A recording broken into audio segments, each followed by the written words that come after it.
pemeriksaan yang akan saya jelaskan tentang pemeriksaan rheumatoid factor, pemeriksaan anti-streptolizin O, kemudian untuk deteksi penyakit tifoid, yaitu pemeriksaan ginjal slide dan T-Bex TF, serta pemeriksaan untuk sifilis, ada RPR, PDRL, dan PPHA.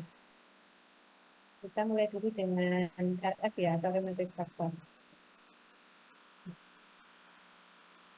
Pemeriksaannya ini bisa dilakukan secara kualitatif maupun semi kuantitatif.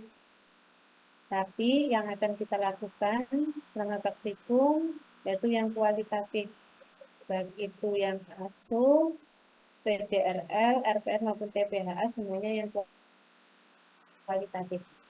Kita tidak melakukan yang semi kuantitatif.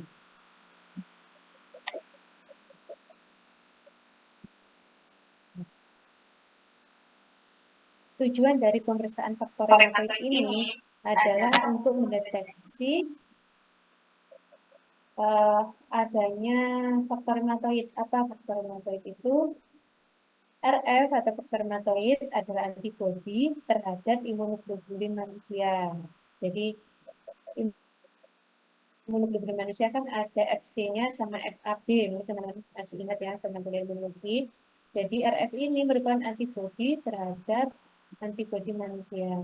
Jadi karena dia adalah antibodi terhadap antibodi, maka dia mendeteksi adanya penyakit autoimun. RF sendiri banyak terjadi pada penyakit rheumatoid arthritis maupun kelainan rheumatoid lainnya. Contohnya adalah SLE yang paling umum.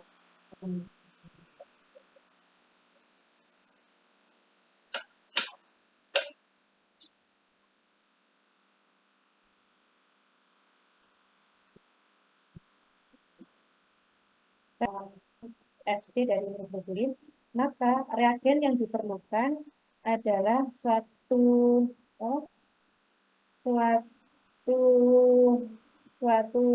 yang di sini adalah latex yang harus dilapisi dengan antibodi manusia.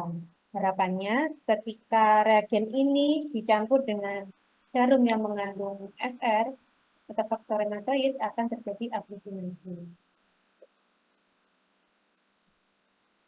Meskipun semua reagen ini sudah diperiksa ya, untuk penyakit infeksius sudah dari penelitiannya sudah tidak ada, non-reaktif, tapi teman-teman tetap harus melakukan semua reagennya ini dengan cara universal precaution, harus hati-hati. Jadi tetap harus memperhatikan APD-nya. Begitu juga dalam perlakuan serum sebagai sampelnya. Meskipun serumnya dari teman-teman sendiri, tetap harus hati-hati karena kita tidak tahu teman kita apakah menderita suatu infeksi tertentu atau tidak.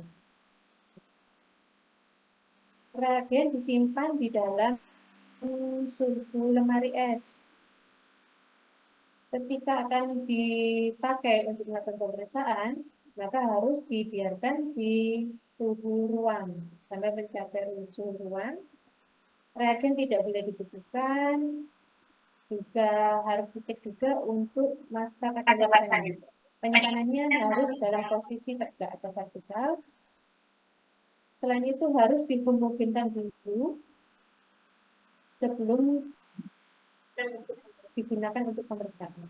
Serum teman-teman bisa disimpan mungkin 1 kali atau 2 kali flebotomi, nanti serumnya bisa disimpan, tapi syarat serumnya tidak boleh ada hemolisis, tidak boleh lipemik. Cara penyimpanan serum teman-teman sudah tahu ya, kalau